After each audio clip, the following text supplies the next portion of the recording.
Thank you.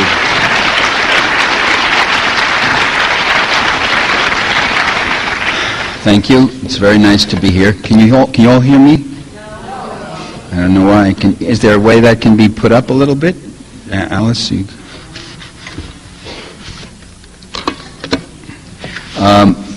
The subject is a vast one, and it's a very complicated one. I always talk about clarity, wit, and passion. I'm really not interested in the wit and the passion. I am interested in the clarity, and really the burden of my lectures is information.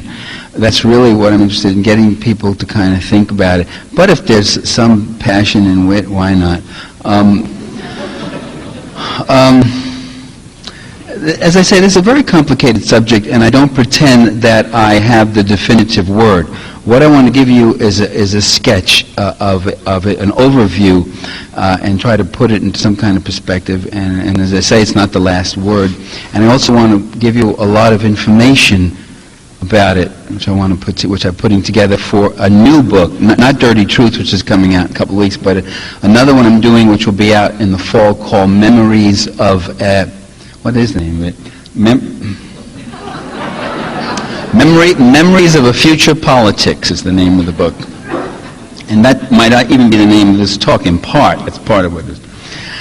I think the overthrow, and I call it not the fall of communism, but the overthrow of communism took place, and much of the credit for this should go to the Western forces that tirelessly dedicated themselves to that task, using every means available short of outright nuclear attack. The end of communism came with remarkably little violence. The communists gave up power almost without firing a shot. Maybe the one exception was in Romania, where there were some killings. 3 deaths in Poland. Lech Wałęsa bragged, he said, "We took over power, we overthrew the communists without breaking a single window." Well, you know, that says more about his opponents than about him, really. I mean, that says something because it doesn't fit the picture that we've been given of unscrupulous totalitarians who will stop at nothing to maintain power over captive populations. Why didn't the ruthless Reds act more ruthlessly? I mean, to be sure, these regimes have repressed their opponents. During Stalin's reign, people were executed, interned, forcibly relocated. The Western estimates of the Soviet labor camp population varied widely and wildly from 3 million to 100 million, a figure recently pronounced by an academic at Claremont Institute. They said 100 million victims. He didn't say they were all in the camps. As far as I can tell, those who offer such figures never reveal how they arrive at them. Many of Stalin's victims were Communist Party officials, managers, military officers, and other strategically situated individuals. Are you all getting an echo and a feedback, or am I the only one getting it here? Can't hear me. Yeah, well, I don't know what to do. There it is. Okay. There it is. Should I start all over? No, you don't want you to miss a word. Many of Stalin's victims were party elites, managers, military officers. They were people who were strategically situated. In time, other whole categories of people became suspect. Prosperous private property owners, or kulaks as they were called, ethnic Germans, Soviet soldiers returning from prisoner of war camps after World War II. Nobody hears this echo but me, is that it? It's driving me crazy. Well, it's, boy, the sound systems are really something. I guess what I want to ask, in opening on with this thing about Stalin, is that the Gulag, with its millions of victims, if you listen to Solzhenitsyn and Sakharov, supposedly existed in the Soviet Union right down to the very last days of communism. If so, as I've asked before, where did it disappear to? That is, when the communist states were overthrown, where were the millions of stricken victims pouring out of the internment camps with their tales of torment? I'm not saying they don't exist. I'm just asking, where are they? One of the last remaining camps, Perm 35, visited in 1989 and again in 90 by Western observers, held only a few dozen prisoners, some of whom were outright spies, as reported in the Washington Post. Others were refuseniks who had tried to flee the country. The inmates complained about poor quality food, the bitter cold, occasional mistreatment by guards.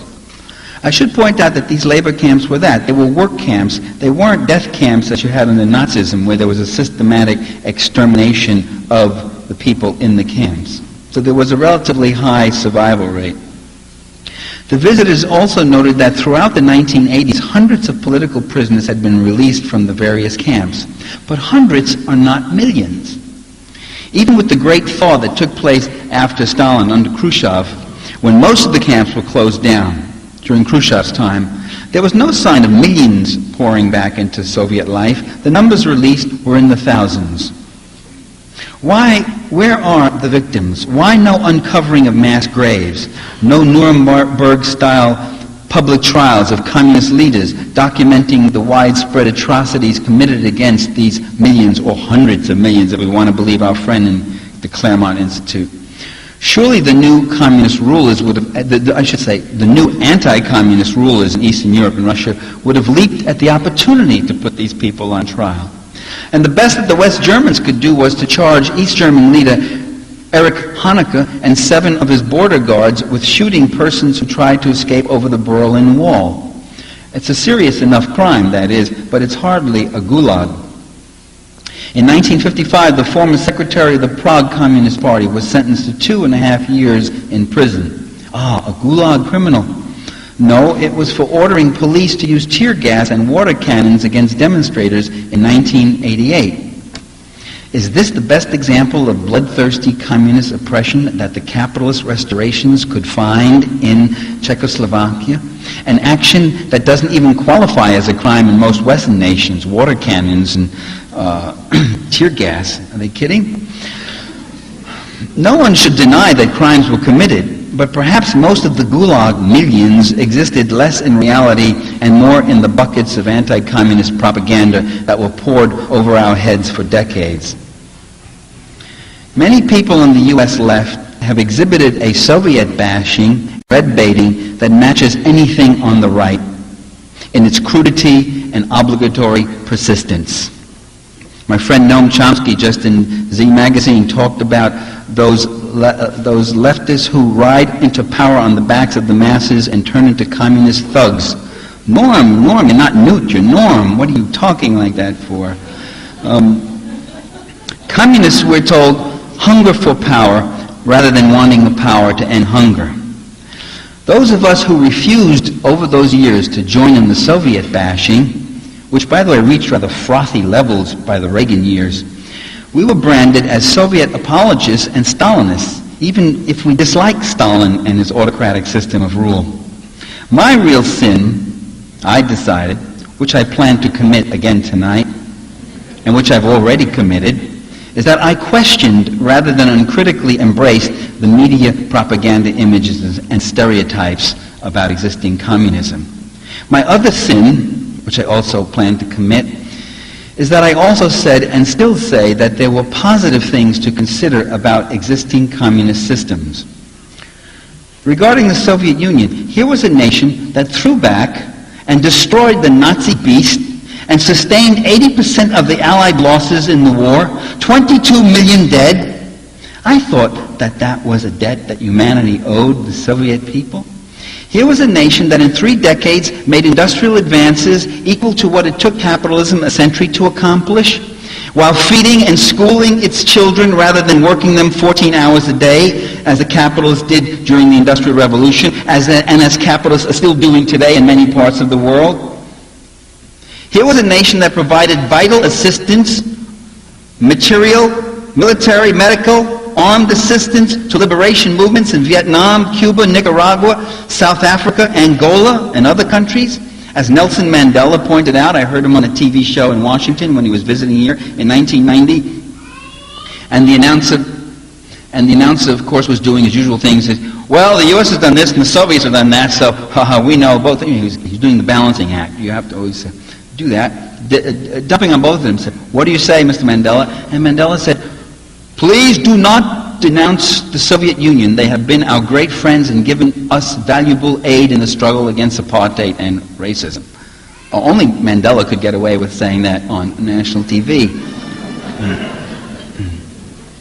Here was one of the few countries that, for all its injustices and dysfunctional structures, and I am going to talk about those things, be patient, did guarantee its citizens some minimal economic security. Here was another positive thing that's never mentioned. A country that performed the rescue and survival of 3 million Soviet Jews during World War II. I mean, many Jews were killed in World War II because many Russians, period, because they were just in the war and fighting. But 3 million Soviet Jewish civilians were saved, which is more than you can say happened to Jews in Poland and most of Eastern Europe, in Germany and Croatia. Left anti-communism was, and it still is, as orthodox and dogmatic as the mainstream or the more extreme McCarthyite varieties, in that it doesn't tolerate anything positive being uttered about existing communist systems, except possibly Cuba. For some reason, and the Cuban system is exactly a Soviet system. A one-party, women's federations, the role of the trade union movement, the role of the youth groups is exactly the same model. But Cuba is kind of looked at warmly, which is nice. I guess we would be grateful for small things. Left anti-communism expects nothing less than a blanket condemnation of communist countries as Stalinist monstrosities, historic and moral aberrations. I prefer what psychologists call differential object appraisal. That you look at something and you see it in very differentiated things. Some things good, some things not so good. Regardless of what the political orthodoxy is, regardless of what the advice is about maintaining your credibility, and so making sure that you say these other things. In reaction to this anti-Sovietism, anti-communism, many communists overcompensated by going to the other extreme, by refraining from uttering or even tolerating, listening to a critical word about the autocratic or problematic features of the Soviet Union. Problem-ridden features. I got into more than one altercation trying to make a criticism of the Soviet system with friends and acquaintances in the Communist Party. I can recall a friend of mine, a party member here in the U.S., who assured me that there was no prostitution in the Soviet Union. I mean, here was a woman, she was in her mid-40s, a grown woman of some experience, saying to me that in this nation of, 300 million people, there was no prostitution. I remember, I couldn't believe it. I remember when I was in the Soviet Union in Moscow, the guide saying to me, there was no prostitution in my country. Another grown, mature woman. And I said to her, there may be no prostitution in your country, but there's a hell of a lot of it here in this hotel.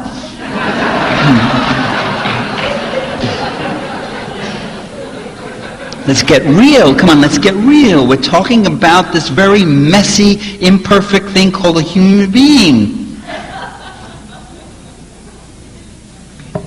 And the social organizations they developed, which are even more messy and imperfect than they. Well, you know what her response was? She said, without batting an eye, she said, well, those women also have regular jobs during the day, I would like to know.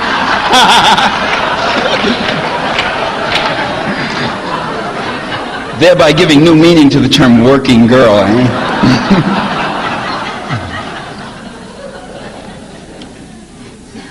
Some say that the upheavals in Eastern Europe don't constitute a defeat for socialism, because socialism never existed in those countries. What you had there was state capitalism, or some such thing. Well, whether we want to call them socialists or not is a matter of definition. Suffice it to say that they constituted something different from what existed in the profit-driven capitalist world, as the capitalists themselves were quick and persistent to recognize.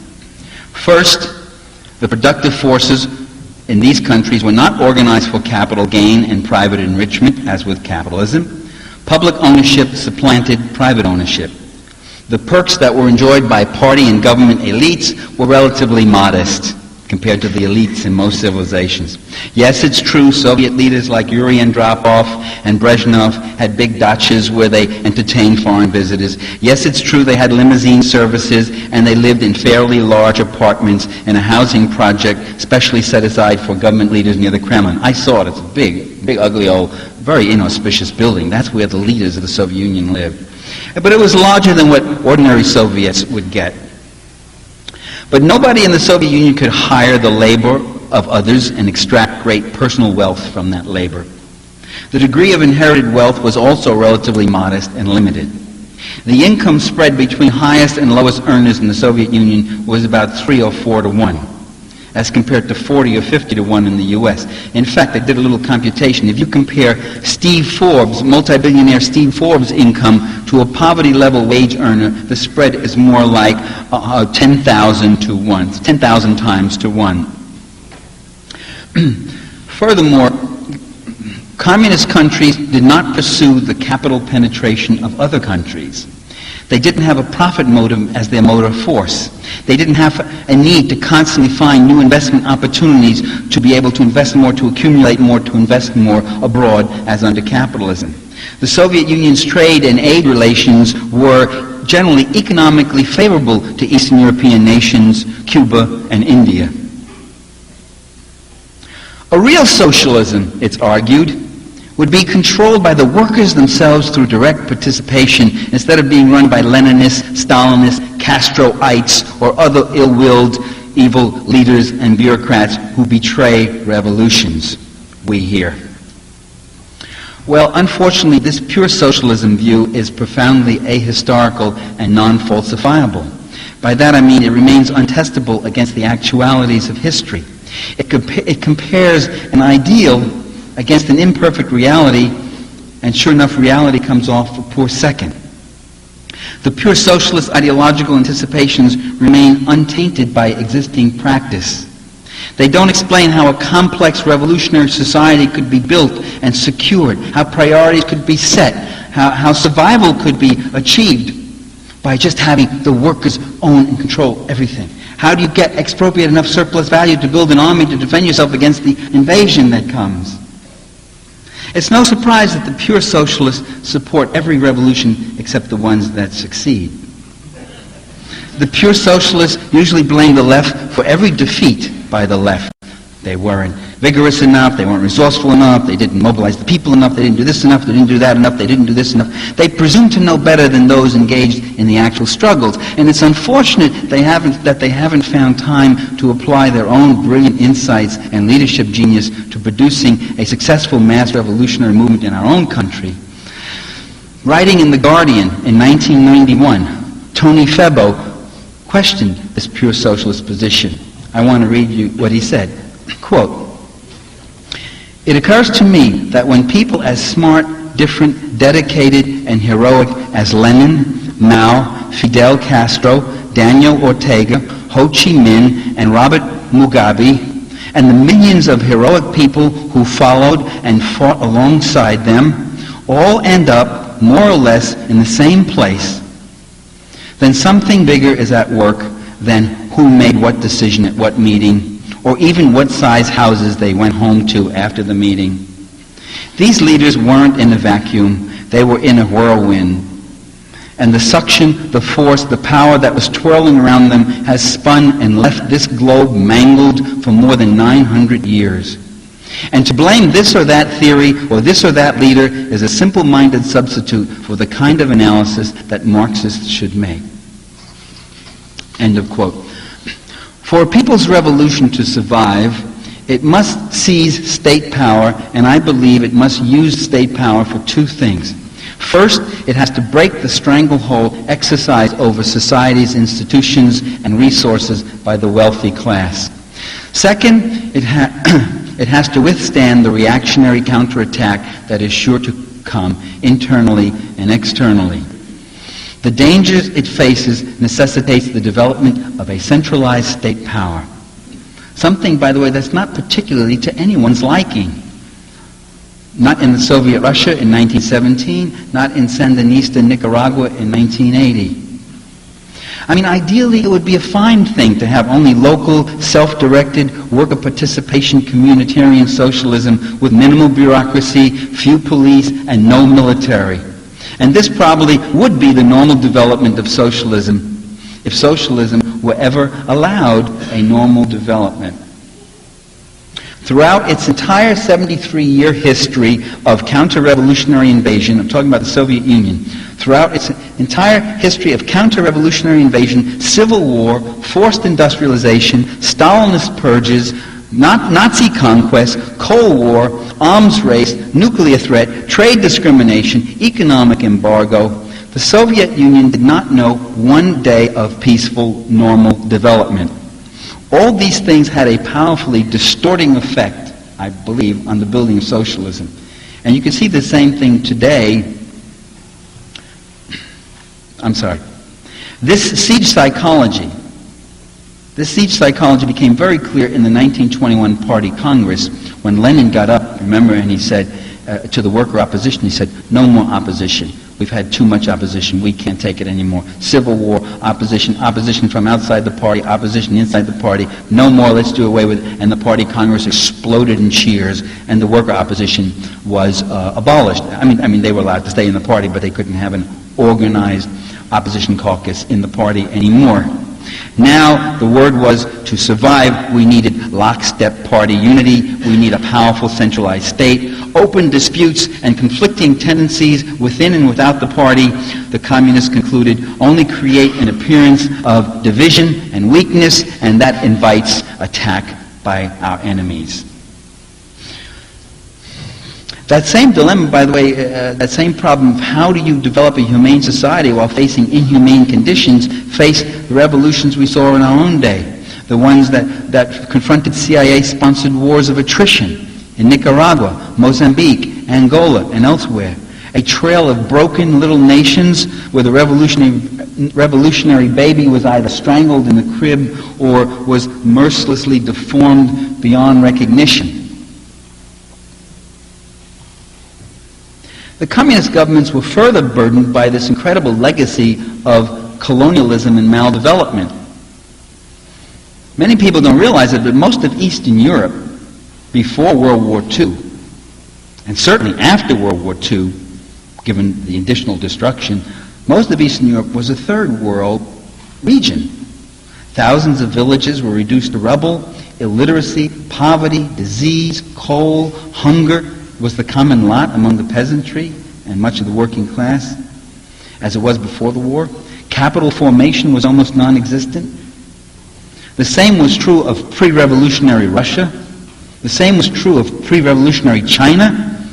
Henry Rosemont, he notes that when the communists liberated Shanghai from the U.S.-sponsored Kuomintang reactionary government in 1949, the communists found that about 20% of the population in Shanghai, 1.2 million people, were drug addicts.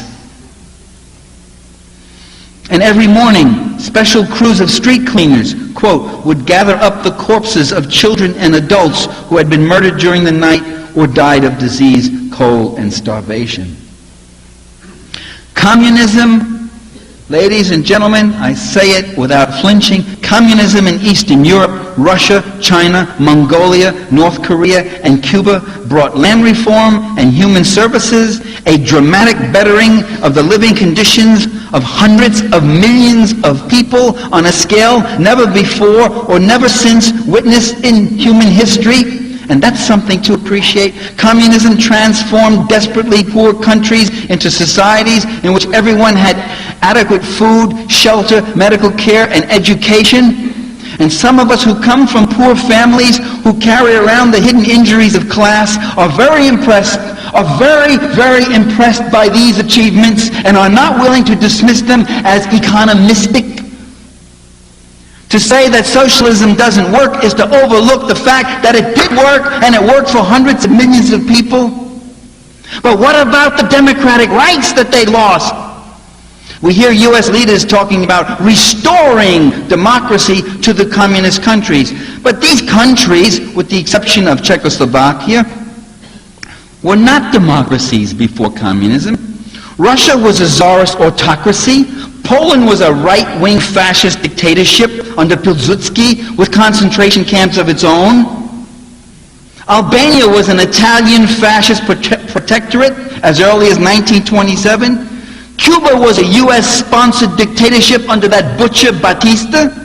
Lithuania, Hungary, Romania, and Bulgaria were outright fascist regimes, openly allied with Nazi Germany in World War II. So what democracy are we talking about restoring? The socialist countries did not take away any rights that didn't exist there in the first place. Now, all of this is not to deny that communist countries suffered internal deficiencies and contradictions that were real factors in their own demise. I'm not trying to blame it. I don't want to blame it all on capitalist encirclement. Oh, if it wasn't for capitalist encirclement. I remember talking to the Cuban poet and diplomat Pablo Almontes in Havana, in his house, and he said, by the way, himself often a critic of his own country, he said, but you know, most of our problems are really caused by our enemies. If they weren't here, we could have solved things and developed in such a different way. We would have had so many less burdens with military insecurity and this, that, and the other thing, and so forth. Still, I think there are some very real inherent problems in the systems that were built. All of them were burdened with a managerial economic system that tended to stagnate. And by the way, there may not have been any other choice. I'm not saying they were stupid and they shouldn't build it that way. I'm saying given the exigencies of the time, this is what they had to build. But what they had to build had in itself its own contradictions. So that it was a response to historical necessity, and yet it began to create problems of its own. The Soviets, for instance, produced many of the world's best scientists. They exported more mental brain power than the best mathematicians and physicists, too. But very little of their theoretical works materialized in actual production during the scientific technological revolution of the 70s and 80s. I mean, their industrial base was roughly still, by 1990, their industrial base was roughly still the one that Stalin had built. Gorbachev complained about, quote, the managerial system that rejects scientific and technological progress and new technologies, that is committed to cost ineffectiveness and generates squandering and waste, unquote. But it's not enough to denounce managerial inertia. We also have to explain why such practices persisted despite repeated exhortations from leader after leader. By the way, going back to Stalin, you can hear Stalin ranting about the bureaucrats. To Khrushchev, when Khrushchev was his assistant, as Khrushchev records in his memoirs. The fact is there were systemic imperatives that worked against innovation. Managers got paid whether or not risks were taken or new technology was developed. There was no incentive to innovate. There was a lot of incentive not to innovate. All materials and labor were fully committed according to the plan, so it was difficult to shift resources for new experimental projects and run the risk of lower output during the transition and run the risk of failure. Enterprises never had to pay real value prices for materials and fuel, so they often used these goods inefficiently and wastefully. Improvements in production would lead only to an increase in one's production quota. If we did better, we'd get a bigger quota next year. In effect, well-run, innovative factories were punished with greater workloads. Poorly managed ones that showed a loss were rewarded with state subsidies. Under the pressure to turn out quantity, managers often cut corners on quality. Farmers did the same. For instance, the state buyers of meat paid attention to quantity only.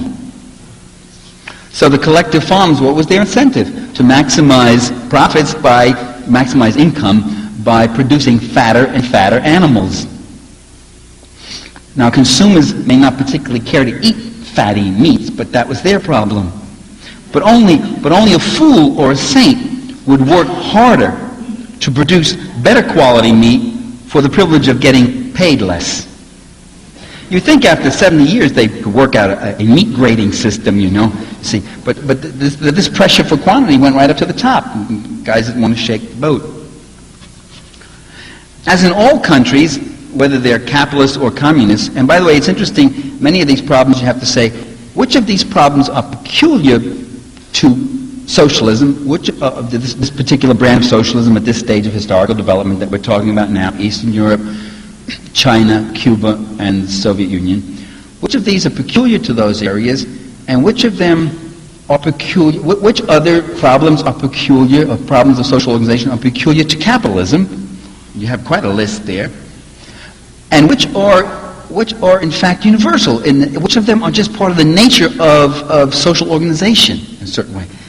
That's a whole other lecture maybe, I don't want to get into that. Let me just say that certainly bureaucracy, which is often ascribed to being a particular component of socialism, it was found in our society all over the place too, and we'll have some interesting things to say about it later from the East German perspective. Bureaucracy tends, whether it's capitalist or communist, tends to become a self-feeding animal.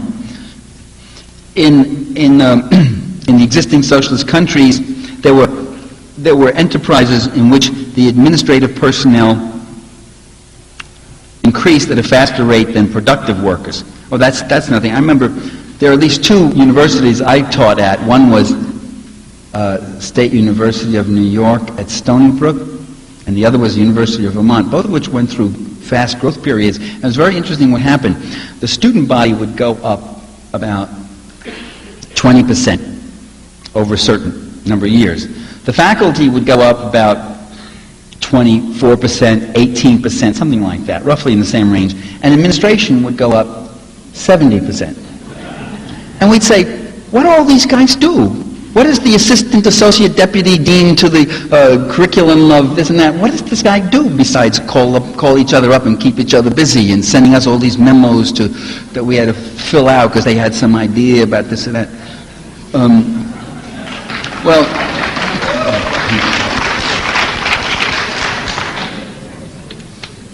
Applause from some, angry murmurs from the school administrators that are in the audience.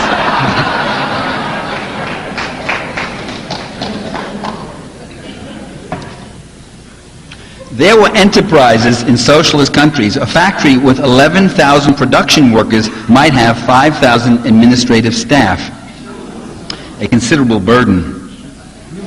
The heavy bureaucratic mode of operation did not allow for critical, self-corrective feedback.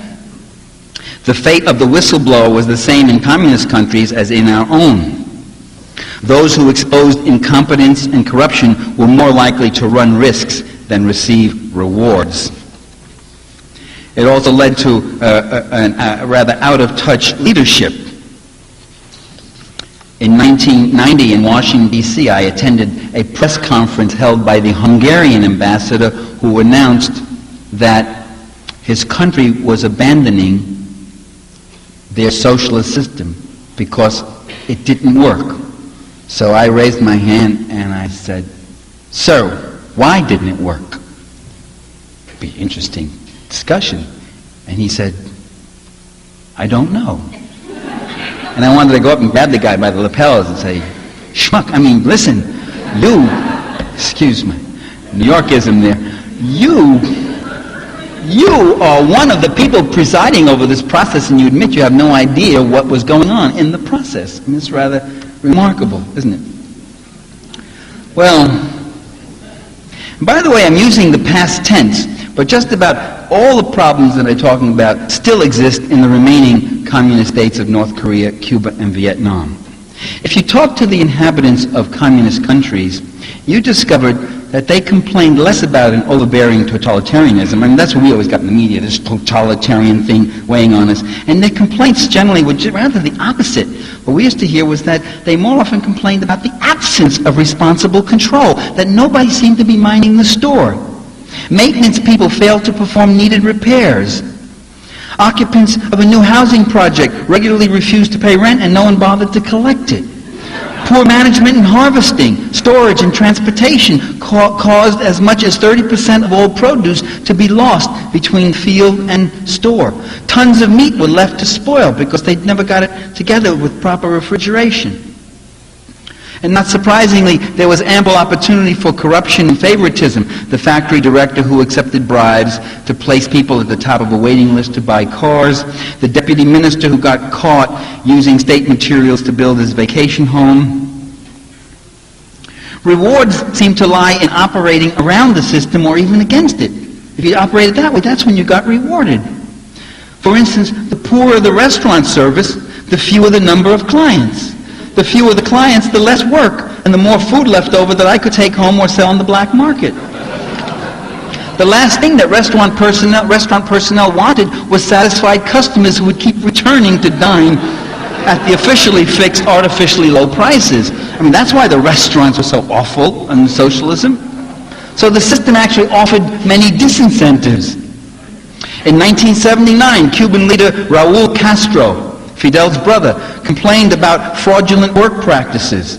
He noted the absenteeism, faked work reports, deliberate slowdowns so as not to surpass work norms that were fixed at artificially low levels.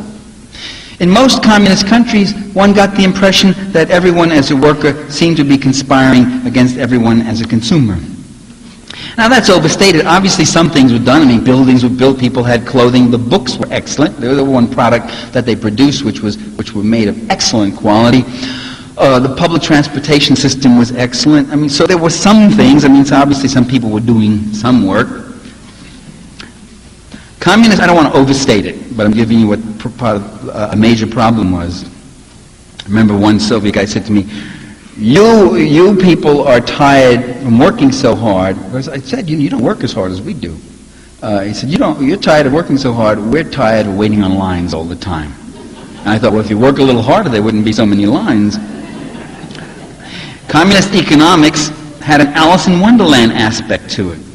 In that, I mean, it's rather remarkable that the price of just about every commodity and service bore no relation to the actual cost or value, except for expensive luxury items. With prices held so artificially low, there was a great disparity between purchasing power and the supply of goods and services. And this in turn affected work performance.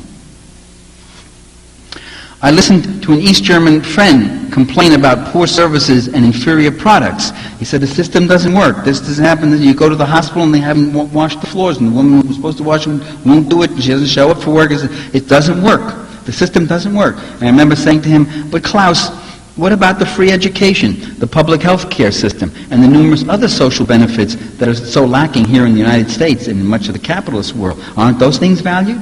And his response was very interesting. He looked at me and he said, oh, nobody ever talks about those.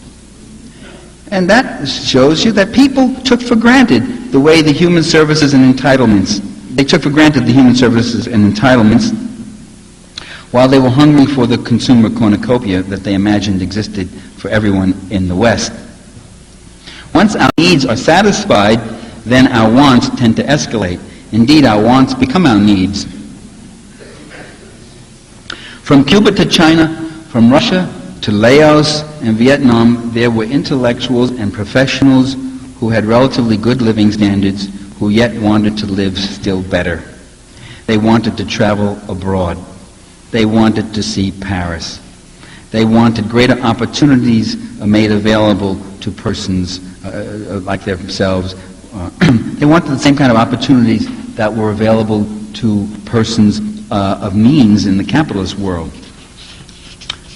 By 1989, those who fled from Vietnam, according to a Washington Post story, were neither desperately poor nor persecuted political dissidents. To quote one, I don't think my life in Vietnam was bad. In fact, I was very well off. But it's human nature to always want something better. Another one, quote, they left for the same reasons we did, referring to some of the people.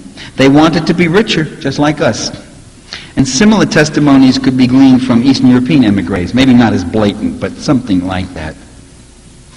The longing was usually not for an abstraction called democracy, but for the cornucopia of the West, in most cases, not always. As living standards rise, so do expectations rise. People are not necessarily grateful for what they already have. This seems to be especially true among the young, who have no memory of pre-revolutionary deprivations. Generally, the two most discontent groups in social societies are the intellectuals and the young, the two groups that know everything.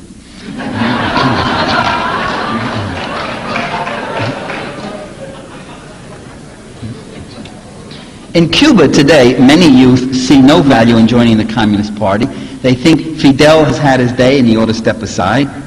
The revolution's accomplishments in education and medical care are something they take for granted. They can't get too excited about it. They're fed up with the shortages. For them, the revolution is history, something that their parents got all excited about. If they have any collective passion, it's for the latest clothing styles and music from North America. Generally, they're more concerned with their own personal future than with collective betterment or socialism. I remember when I first went to Cuba in 1974, the slogan at that time was, "Our only privileged group are our youth." And I remember saying, that's your first mistake. Now, see, even in the best of societies, there may not be enough rewarding jobs.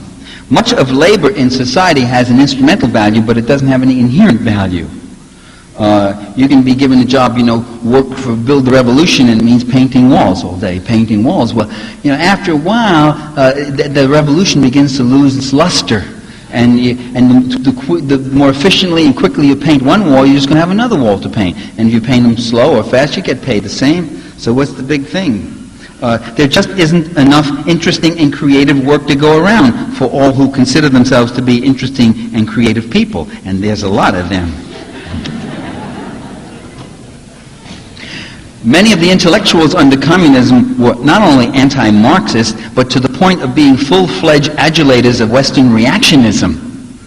The more rabidly anti-communist, the more reactionary chic a position was, the more appeal it had. They were ferociously opposed to their own system. They were utterly gaga and starry-eyed about America and unwilling to look at the seamier side of U.S. society and global capitalism. They were utterly racist toward minorities in their own country and in the United States, their attitudes. As the editor of the Wall Street Journal put it, writing an article in the National Review, you can't get any more conservative than that, I quote him, "They love Ronald Reagan, Marlboro cigarettes, and the South in the American Civil War." The Eastern European intellectuals supported every U.S. armed intervention abroad and every U.S. armed escalation as defensive. They openly detested the U.S. peace movement. That's true of Andrei Sakharov. That's something you never got in the media. He openly detested and criticized the U.S. peace movement. They never had an unkind word for fascist regimes that were faithful U.S. client states, and they directed snide remarks at those of us who did. You could read Sakharov on that too.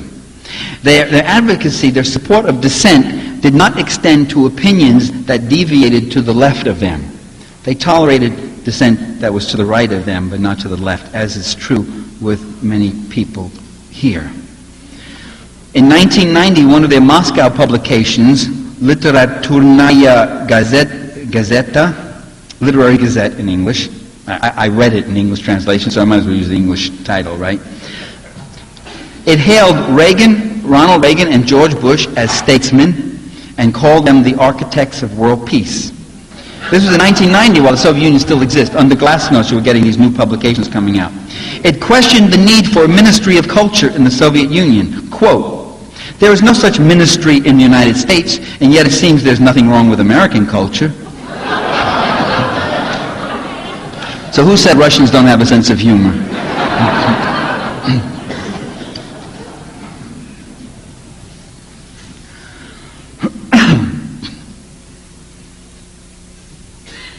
Many of them thought that they could keep all the securities of communism and overlay it with capitalist consumerism.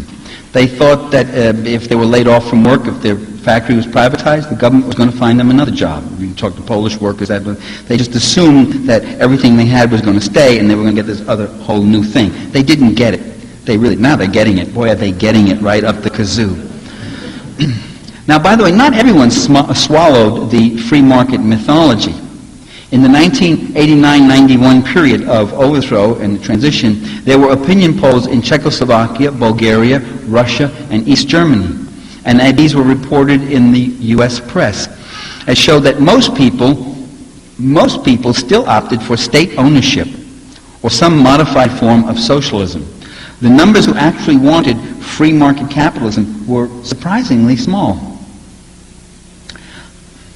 When anti-communist governments took power in Russia and Eastern Europe, they set about suppressing the communist and socialist left in the name of democratic reform. In late 1993, facing resistance to his free market policies, Boris Yeltsin forcibly disbanded the Russian parliament and every other elected representative body in the country, including all the regional and city councils. He abolished Russia's constitutional court and launched an armed attack upon the parliamentary building, killing hundreds of resistors. Estimates are about 3,000 actually, and demonstrators. Thousands were rounded up and detained. Opposition leaders were jailed without trial. Hundreds of elected and appointed officials were placed under investigation. Some are still in jail. Yeltsin banned labor unions from all political activities. He suppressed dozens of publications and television shows. He exercised monopoly control over all broadcast media. He outlawed 15 political parties. He rewrote the Constitution, giving the executive nearly absolute power over legislation. For these crimes, he was treated as a defender of democracy and reform by U.S. leaders and the media. What they most liked about Yeltsin was, to quote the San Francisco Chronicle, quote, "He has never wavered in his support for privatization of state-owned industries." I think that really says it all. In the various Eastern European countries, Marxists were purged from all public employment. Communist Party assets acquired and paid for by party members were arbitrarily confiscated. The same in Germany, in Russia, in the Czech Republic. Václav Havel seized the properties of the Socialist Union of Youth. These included campsites, recreation halls, and cultural and scientific facilities for children. These were liquidated and put under the management of joint stock companies at the expense of the youth who were left to roam the streets. In Russia, Boris Yeltsin twice suspended the Communist Party newspaper Pravda. He eventually turned the party's 12-story building and its press over to a pro-Yeltsin government newspaper that became the full owner. Yeltsin's police have continued to attack political demonstrators in Moscow and other cities. Two parliamentary deputies, one independent, the other a communist, who vigorously opposed the Yeltsin government, were assassinated. In 1994, journalist Dmitry Kolodov, who was probing corruption in high places, was assassinated. Reactionary, anti-Semitic, crypto-fascist parties and hate campaigns have surfaced in the former communist countries, along with the desecration of Jewish cemeteries and xenophobic attacks against foreigners of darker hue. Lech Wałęsa, quote, "A gang of Jews got hold of the trough and is bent on destroying us," unquote. Later on, Lech Wałęsa said he was misinterpreted. He did not mean all Jews, only the greedy ones. I remember how many people on the left adored Lech Wałęsa, a worker hero who was going to bring true socialism. Yeah, right. In Czechoslovakia, Poland, and elsewhere, museums that commemorated the heroic anti-fascist resistance were closed down, and monuments to the struggle against Nazism were removed. In countries like Lithuania, former Nazi war criminals were exonerated. Some were even compensated financially for the years they spent in jail. The first president of the anti-communist Czechoslovakia and later president of the Czech Republic, Václav Havel, another guy who was adored among some of the academics here, he took personal ownership of public properties that had belonged to his wealthy family 40 years before. Havel, the man of peace, sent Czech troops into the Gulf War, into the war that killed 100,000 Iraqi civilians. Havel sent arms to the fascist regime in Thailand. Havel voted with the United States to condemn human rights violations in Cuba, but he's never uttered a word of condemnation of human rights in El Salvador, Colombia, Guatemala, Indonesia, Thailand, and any other U.S. client state. Havel, the great Democrat, signed a law that made the advocacy of communism a felony with a penalty of up to 8 years imprisonment. He signed another law barring communists and former communists from employment in all public agencies. Havel warned labor unions not to involve themselves in politics. Some militant unions had their property taken from them and handed over to compliant company unions. In the Czech and Slovak republics, former aristocrats or their heirs were being given back all the lands and estates they had held before 1918 under the Austro-Hungarian autocracy. Prince Franz Joseph lives, including, by the way, all the new homes that were built on these lands. In Latvia and Lithuania, communist leaders have been tortured and imprisoned for protesting free market inequities. Some are held without any trial. When Estonia held its first free election, in quotes, in 1992, 42% of the population were disqualified from citizenship and prohibited from voting because of their Russian, Ukrainian, Belarusian, or Jewish antecedents. Oh, the flowering of democracy works its wonders in mysterious ways, especially in the free market. In 1990, as the Soviet Union was preparing for its fatal plunge into the free market paradise, Bruce Gelb, who was head of the USIA, told a reporter that the Soviets would benefit from U.S. business education because, quote, the vipers, the bloodsuckers, the middlemen, that's what they need. That's what needs to be rehabilitated in the Soviet Union. That's what makes our kind of country click. Quoted in the Washington Post, Bruce Gelb, one of the leading intellectuals of the Republican Party. The vipers and bloodsuckers have arrived in Russia, Eastern Europe, and China. Consumer goods are more abundant than ever. Thousands of luxury cars are on the streets of cities like Moscow and Prague. Rents and real estate prices have skyrocketed. Stock exchanges have sprung up all over China, Russia, and Eastern Europe. A new class of investors, speculators, and racketeers are wallowing in wealth. And with that accumulation of wealth comes, with the enrichment of the few comes the impoverishment of the many. The professed goal in these countries is no longer to provide a better life for everyone, but to improve opportunities for individuals to pursue personal gain and amass great fortunes.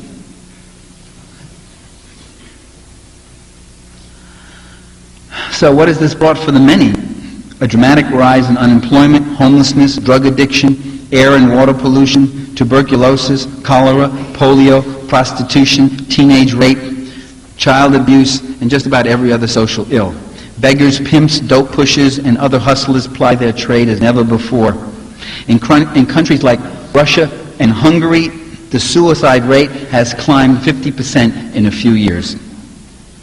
There's been a decline in nutritional levels and a sharp deterioration in health. 1/3 of Russian men now never live to the age of 60. The death rate has risen nearly 20% for East German women in their late 30s, and nearly 30% for men of the same age. In contrast, where communist governments are still in power, Cuba, North Korea, and Vietnam, death rates continue to fall, according to that communist publication, the New York Times. That's where I got that one. Prominently displayed on page 24A, on the lower left-hand side in the deep, on the, it was the 26th paragraph of a long article. Occupational safety is now almost non-existent, and workplace injuries and deaths have drastically climbed. In China, there are workers who now put in 12 to 16 hours a day for subsistence pay without regularly getting a day off. The market reforms in China have brought a return of child labor. See, that's why U.S. leaders like China, but they don't like Cuba. You hear these people say, well, we're friends with China, but we're still hostile to Cuba. How irrational. Just because you don't understand the policy, it doesn't mean they don't understand it. The key is the relationship of capital to labor. And in China, labor is being imprisoned. And in China, capital has been unleashed in its rawest, most vicious free market way. And that's not true in Cuba. In Cuba, nobody works 12 to 14 hours a day. In Cuba, the human services haven't been cut back. And that's the problem with Cuba. That's where Cuba still has to reform.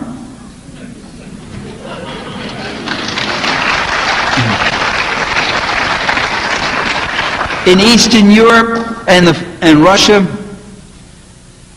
worker vacation resorts, clinics, cultural centers, daycare centers, and other features that used to make communist enterprises something more than just workplaces, they have just all about disappeared.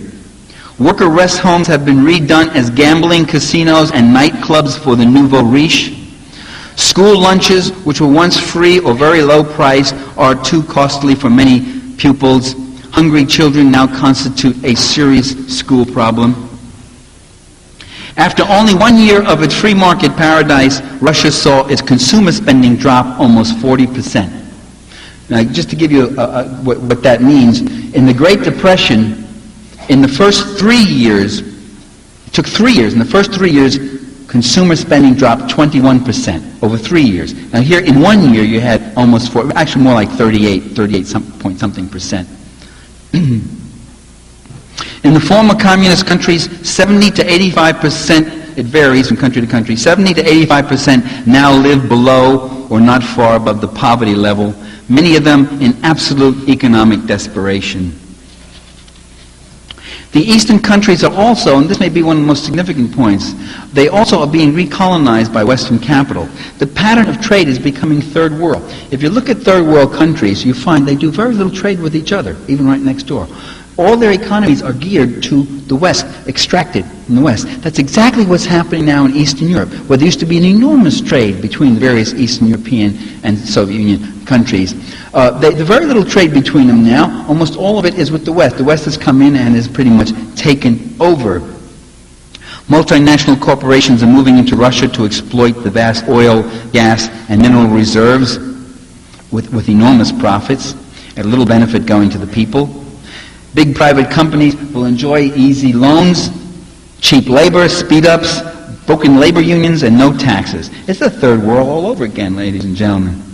U.S. timber interests, with the financial support from a venture fund sponsored by the Pentagon, our tax money, are preparing to clear-cut the Siberian wilderness, a region that holds 1/5 of the planet's forests and is the habitat of rare species. And this is being done over the protests of U.S. and Russian environmentalists. Private investment has brought a decrease rather than an increase in production. Understand that. State enterprises are being driven into bankruptcy as private investment comes in. In the Czech Republic, nearly 80% of all enterprises have been privatized, and most of them have been decapitalized. They've been rubbed out, in effect. Industrial production shrank by 2/3. In Poland, with privatization, production has shrunk about 1/3. In Macedonia, one of the breakaway republics of Yugoslavia, a labor representative noted, quote, "Privatization seems to mean the destruction of our companies. Macedonians complain about how work has taken over their lives. One has no time to care about others. There's no time even for oneself, only time for work and for making money." That was on the PBS report. Thousands of cooperative farms have been forcibly broken up over the protests of their members. Agricultural output has consequently plummeted in these countries. The new private farmers find they can't produce for a commercial market. They're unable to get loans or seeds or machinery. They're rapidly losing their holdings, or they're reverting to subsistence farming. Hungary's agricultural cooperatives, which by the way was one sector of the socialist economy that performed very well,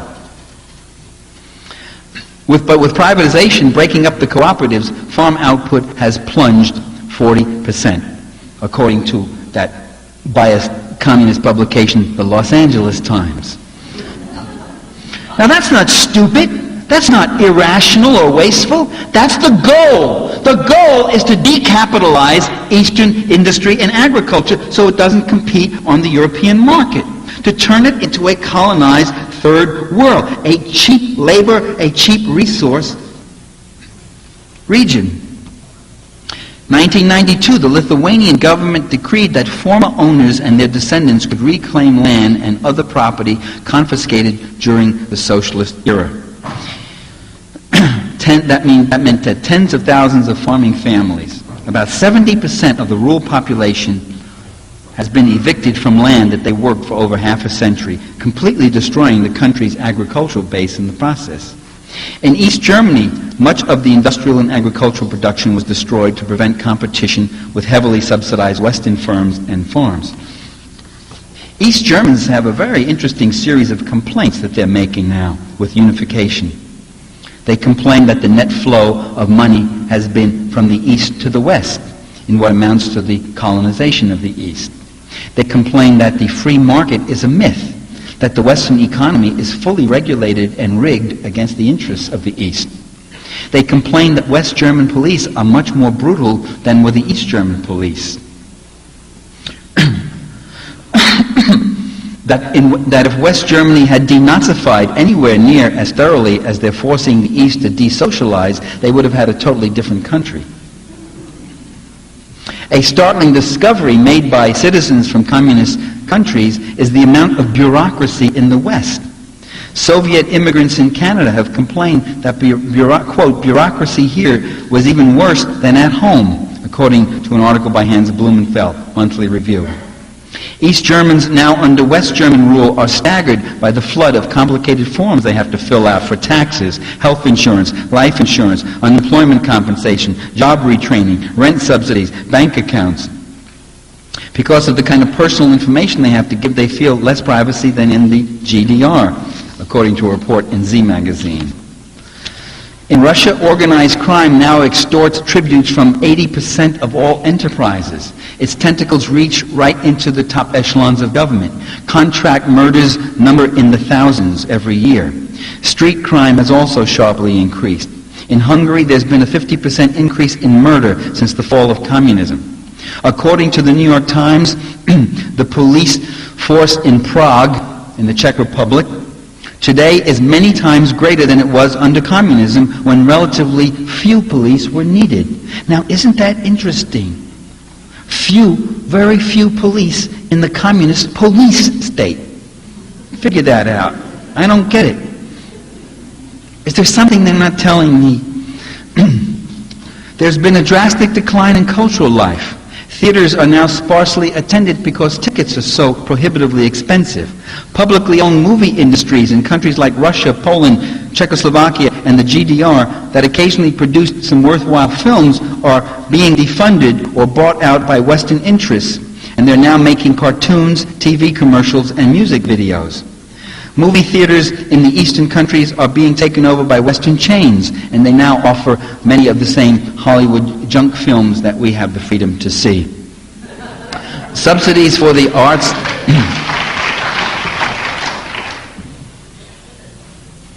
Subsidies for the arts and literature have been severely cut. During the communist era, 3 out of every 5 books produced in the world were produced in the Soviet Union, including inexpensive but quality classics and classics and books by contemporary authors from Latin America and Africa and Asia, and poets from all over the world. Today, as the cost of books, periodicals, and newspapers have skyrocketed, today, as education has declined, readership has shrunk almost to third world levels. Books of a Marxist or otherwise critical left perspective have been removed from bookstores and libraries throughout almost all these countries. In East Germany, the Writers Association reported one instance in which 50,000 tons of books, some of them brand new, were buried in a dump after unification. The German officials can't quite get themselves to burn them like in the old days. Education is now accessible only to those who can afford the costly tuition. Curricula have been depoliticized, as they call it, meaning that a left perspective critical of imperialism and capitalism has been replaced by a conservative one. The same thing has happened in the news media. Both public and private media have been purged of leftists and restaffed by persons with acceptable ideological orientations, so that they're almost indistinguishable from our own media. This process of moving toward a pro-capitalist ideological monopoly has been described in the Western media as democratization and reform. There's also been a very sharp increase in gender inequality. The new Russian constitution eliminates provisions that guaranteed women the right to paid maternity leave, prenatal care, job security during pregnancy, affordable daycare centers, and all that. In all communist countries, about 90% of the women had jobs. Today, in the post-communist countries, women compose over 2/3 of the unemployed. Women are being driven from the professions in disproportionate numbers and are now advised against getting professional training. Prostitution is the one booming industry open to enterprising women in the free market, catering to foreign and domestic businessmen. Divorce, abortion, and birth control are more difficult to obtain. The financial and psychological independence that women used to enjoy under socialism is pretty much gone.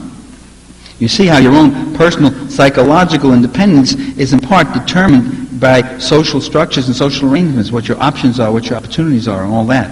And that can be destroyed.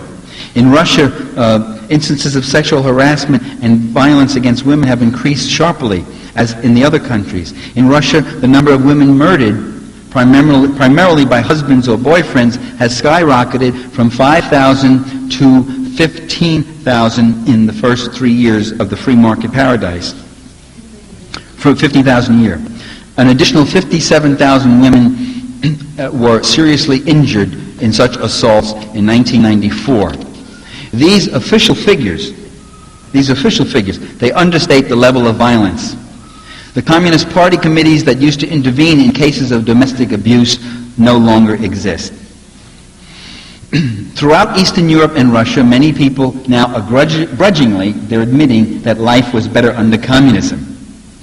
I mean, that's even grudgingly being reported in the U.S. media. So it must be a lot of people saying this, if I keep hearing it so much, even in the U.S. media. There's a joke that circulated in Russia in 1992, after the first year of the free market paradise, and it went like this. Question: what did capitalism accomplish in 1 year that communism could not do in 70 years? Answer: make communism look good.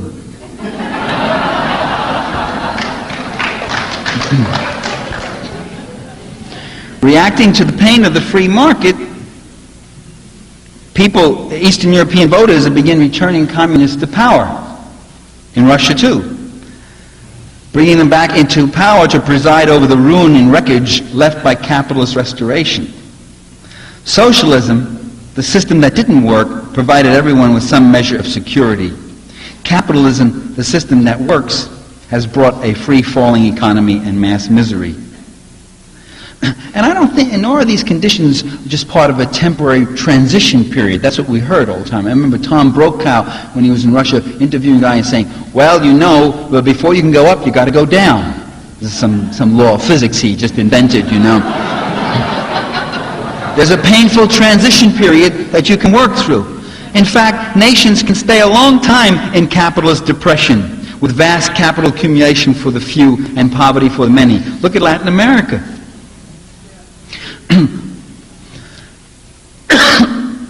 And these communist nations, I think, like all so-called developing nations, are likely to remain in poverty indefinitely, so that a privileged few can continue to enjoy unlimited opulence. Well, the people of these eastern countries wanted to be like America, at least a lot of them did, not knowing what America was like. And instead they ended up being more like the capitalist third world, the same direction that capitalist America is being pushed into. They've suffered, by the way, a momentous historical defeat. And the third world struggles have suffered a tremendous defeat because they can no longer get aid from East Germany or Soviet Union. And what do we learn from this? What I learned is that capitalism is not a benign system, brothers and sisters. It goes after everything. It leaves not a social program in place. It leaves not a tree standing. It leaves not a job or a home or a child feeling secure. It is a ruthless, self-devouring system that will take us and the planet down with it if we don't fight back, if we don't rein it in.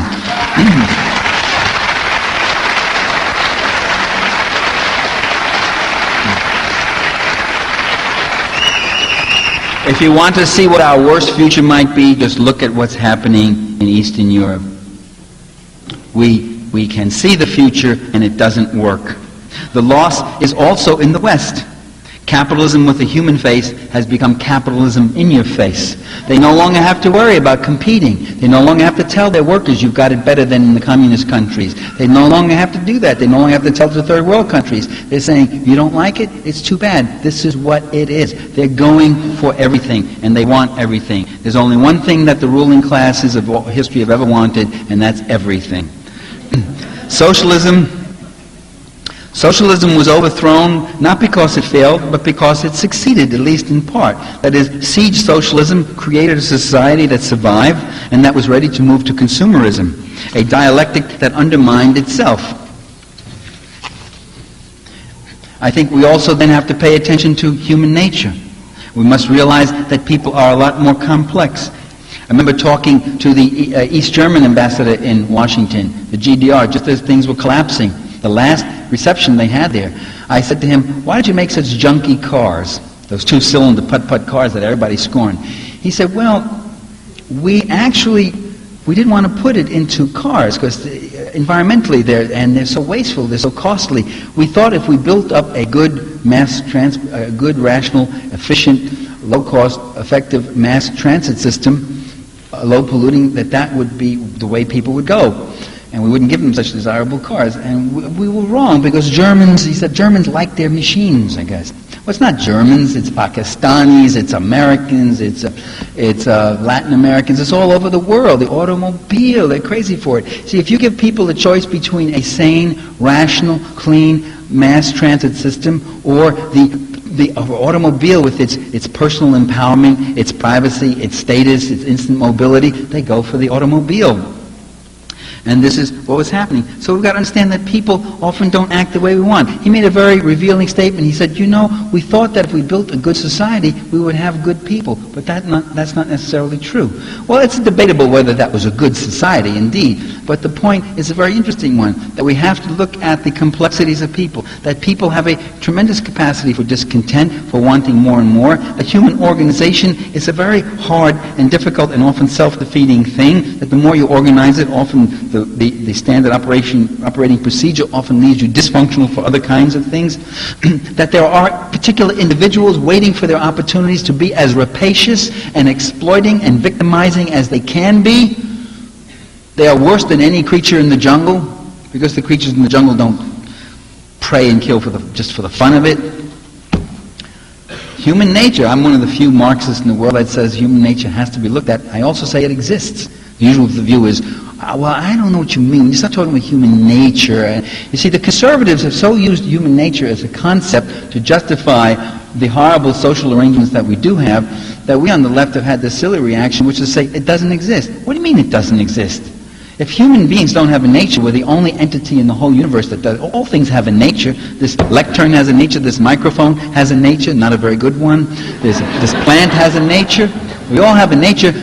Oh, we're more like clay. We're very malleable. Well, even clay has a nature. You can spread it just so far. You got to keep it moist. It can crack. It can do things. There are limits. And we have to then have expectations and understandings of these things and not be so naively enamored with our ideology as to not look at what people are actually doing and capable of. I think human nature is horrible. I think it's terrible. I think human beings, if you read history, it's just horrible.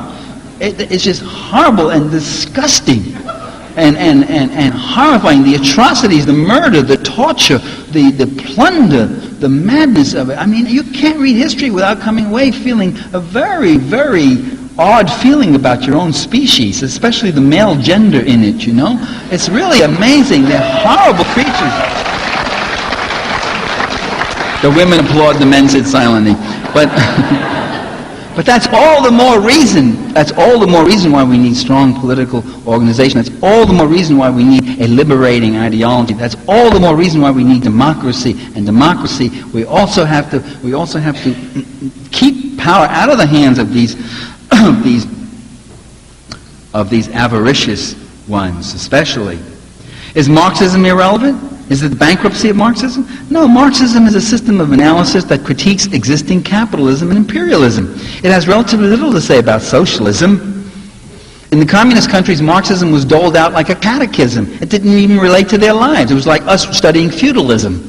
It had to do with a different set of social relations than the one they had, although they were desperately in need of a critical theory of their own about their system, as I tried to, in a very sketchy way, map out here today. I mean, I've tried to do an awful lot. I mean, go to the whole range of the thing, and I know I haven't succeeded all that much in any of it, but anyway, you get what I'm doing.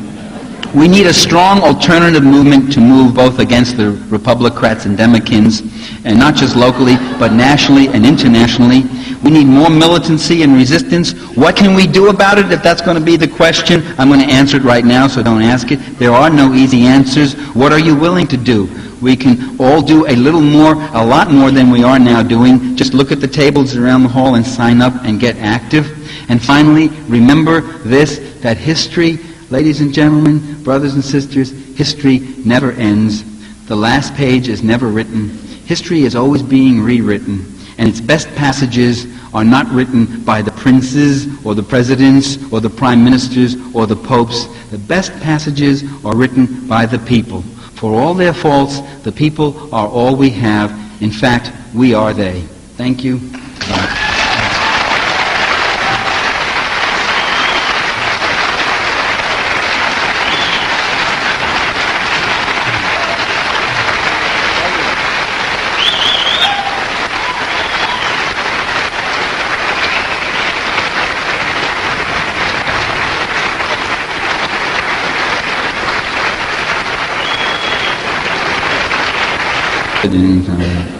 Yeah.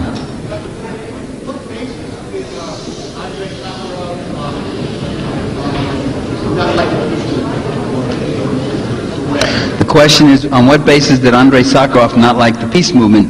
Sakharov, from the same perspective, I would say Ronald Reagan wouldn't like the peace movement. He had a totally pro-Reagan, anti-Soviet approach regarding the arms race, the East-West conflict. The Vietnam War, he thought, was a good war that the U.S. was involved in, and it was sorry they didn't win it and all that stuff. But that's not known about Sakharov. I wanted to say something about human nature. I said that human nature is rotten and horrible. It's also grand and beautiful and mediocre and all those things. I mean, all that whole range of things are our nature. That's what we got to deal with, that whole big messy splash. Yeah, so questions here? Yeah.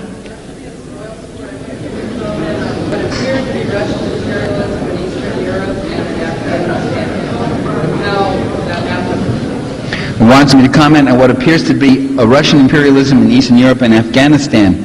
Well, if you mean imperialism means the expropriation of the land, labor, resources, and technology of one country by a ruling class of another country, it wasn't imperialism, because they brought in aid and they brought in stuff, and it was actually much more advantageous to Eastern Europe.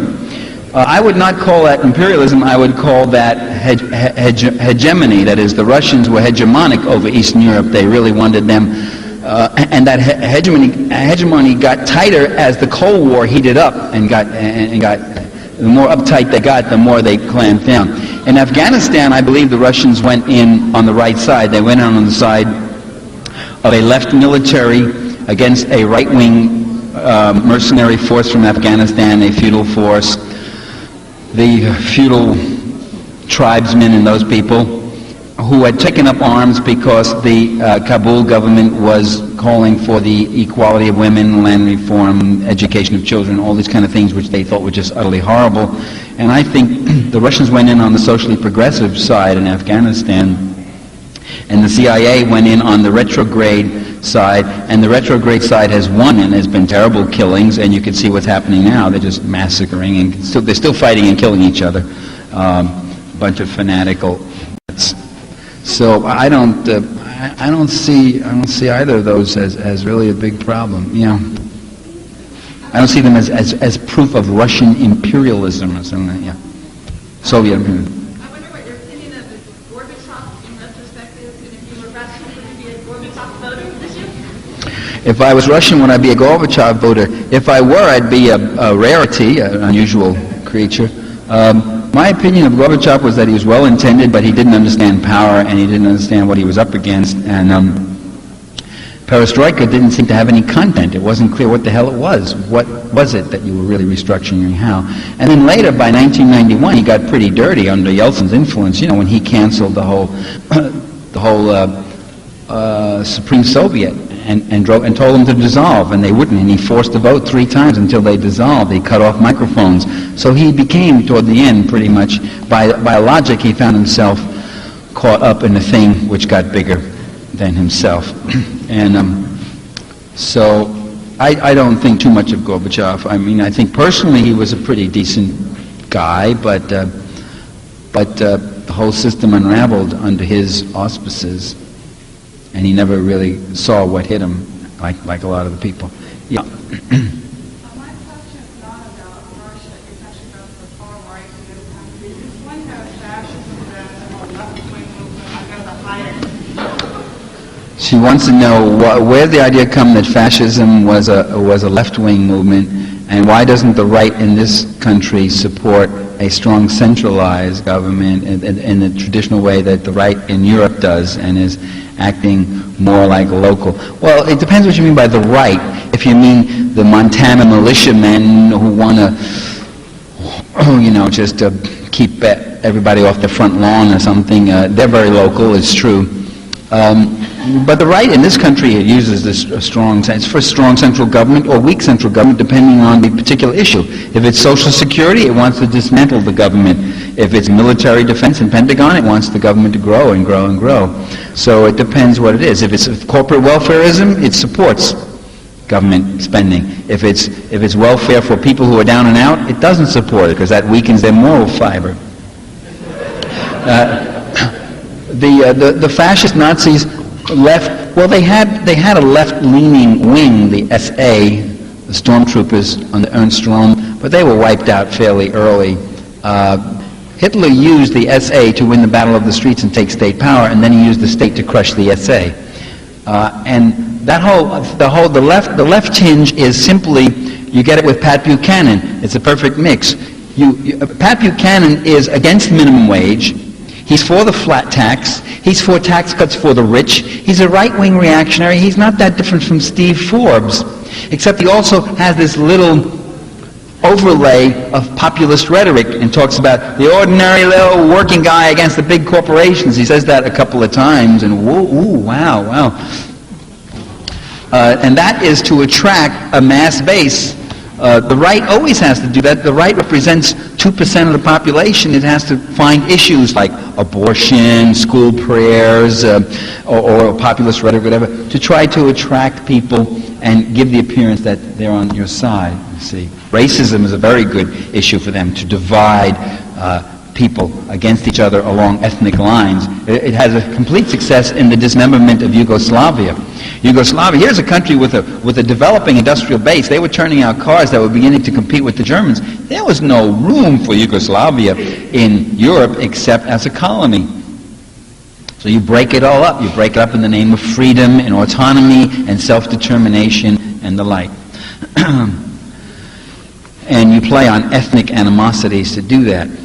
What we have to understand is that identity politics can go just so far that even if you think that your greatest calling and mission and feeling in life is to realize the full experience of yourself as a Chicano lesbian, or whatever you are, you also have to remember that you're a working person, that you're breathing the same polluted air, that you're getting taxed up the kazoo, that you are being exploited, that you may not have a job, that you have to pay rent. You also have all those other issues. And all the different identity groups that have been working so hard during the 80s and 70s to distinguish themselves, to develop their own autonomy, to separate themselves from everybody else, have to realize that they all have a common enemy, that they're going to do it to all of you.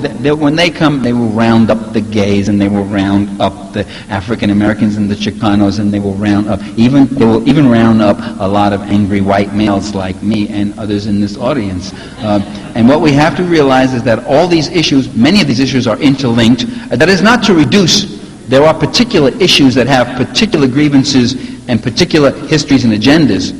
Women's issues, gay issues, African American issues, they all have that. I'm not trying to reduce that to class struggle, but they all are linked in some way to class struggle, and they all face a common enemy. It is time for unity. It is time for people to start emphasizing the things that bring them together and not emphasizing the few things that might separate them.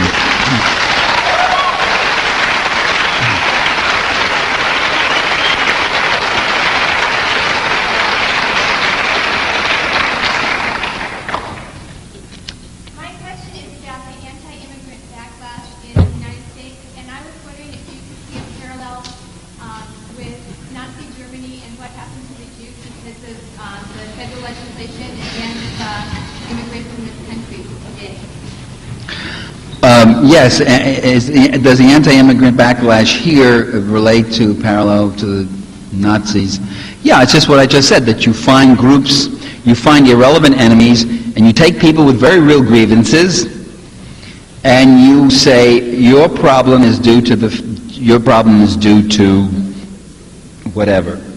the gays or the Jews or the immigrants or the welfare mothers or the feminists or this group, and you try to redirect people's legitimate grievances about legitimate things that are happening to them to these kind of irrelevant things. Dick Gregory had, and I hope some of you went to the march, the Unity March we had this past Sunday. Dick Gregory had a great point. He said, you know, they say African American people are all on welfare. And then they say that with this affirmative action, African American people are taking away all the jobs from the whites. So now which is it? Are we on welfare or we have your jobs? I thought it was a good point.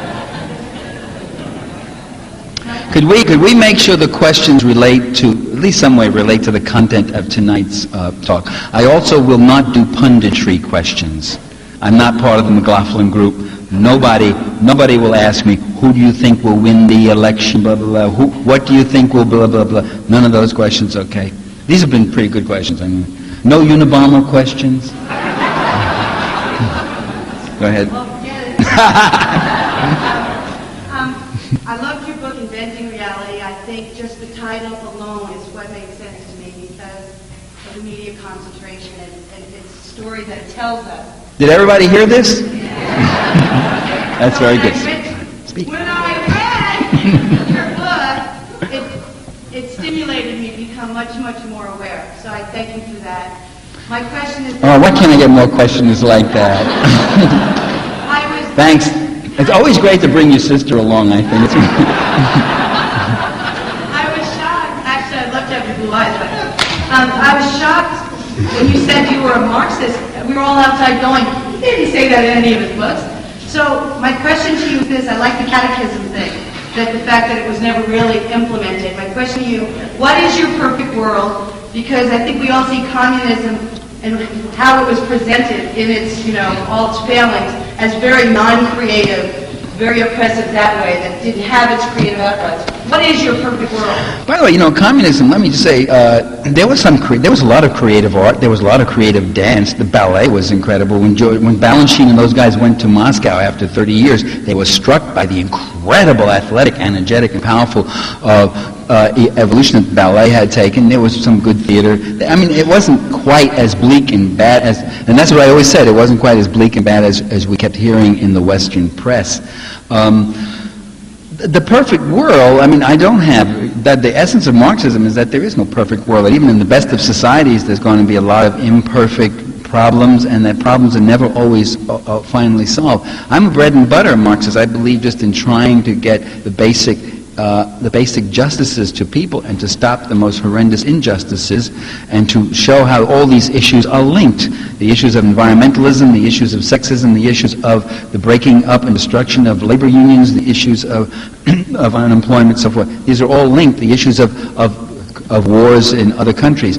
I'm someday going to give a lecture called How to Think About Politics. I mean, just how to think, and has just certain things. And that would be one of the things, though, is we're taught to see these different issues as distinct things. I mean, you get that on the air, and there's a little bulletin here. And in Bosnia, that. And in well, the same people who brought you this are bringing you that and are doing that to you. The same people who are doing it to you this way are doing it to you that way. And even in our education, we have departments, and this reality is all compartmentalized in the departments, which isn't quite true. So, if you're surprised that I'm a Marxist, it's because I very rarely write about Marx. I very rarely tell Marx. I just do Marx. I'm too busy doing it. Most Marxists write books talking to other Marxists, which is why nobody can understand them after a while. Well, Doug Dowd called that how many Marxists can dance on the head of a surplus value? That's what he did. But what I try to do is actually look at a U.S. policy, look at the U.S. political system, look at the media and all these things systemically, and to see in the particularity of any one institution, it's like a hologram. Reality is sort of like a hologram, that any one component of it has within it the totality of the whole thing. It's like a DNA. So when you look at, whether you're looking at the court system, or you're looking at urban renewal, or you're looking at Congress, or you're looking at the media, or you're looking at U.S. foreign policy, what you're seeing within the confines of those particulars is a reflection of that whole. See? And that whole informs the particulars, and the particulars flesh out and make you realize the whole. It's a tremendous experience. And I was doing Marxism before I knew that was what Marxism was. You see, I mean, it's not that I got this from Marx and I got this model and now I apply it here and there. This was my way of looking at things, and that's dialectically. And when I read Marx, I went, oh, yeah, right. I mean, Marx. When I first was getting radicalized, you know, I would run into that a lot. I'd say things like, you know, the police are not a neutral instrument; they're a class instrument of control, and they do certain things. They this, and people would say to me, "Well, that's Marx, isn't it? That's Marx." They look at you like that, and I say, "Marx? I haven't read Marx yet. I was a good PhD political scientist. I'd read the manifesto, and I read a little, I think a little abbreviated excerpts from Volume 1 of Capital, but I hadn't read much then. I'd say that. I'd say things like, you know, U.S. policy in the world is really doing this and this and this and this and this, and they say, well, that's Marx, isn't it? And I'd say, you know, power in America is really not all that democratic, because power does this, and the resources of power are allocated this way. And they say, that's Marx, isn't it? And after a while I started saying, boy, this guy Marx is really something, you know. I mean, I go knocking myself out to make an analysis, and they're giving him the credit, you know. Thank you. Good night. I got to go.